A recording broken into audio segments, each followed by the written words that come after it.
One of the major weaknesses as far as the Welsh economy is concerned is that so much of it is owned and controlled from outside Wales.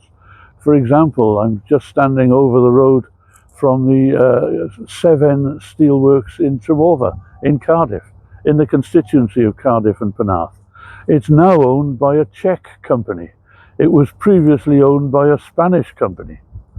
It's about time we had some Welsh ownership and control in our economy in Wales, and the main way in which we're going to get that is through public ownership.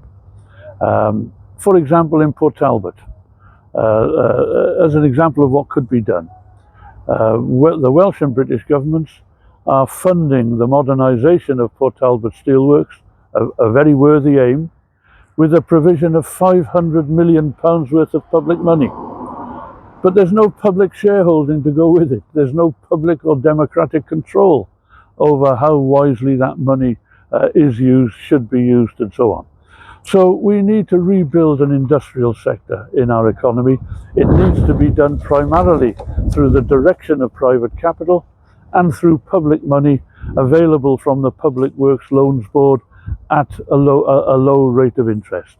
Unfortunately, our key economic powers to aid industrial investment have been taken from our Senedd. We need to demand that they come back, and we need to ensure that we have an economic plan for Wales that prioritises not just our industrial base, but research and development, and ensures that we get a fair share of government research and development spending in Britain.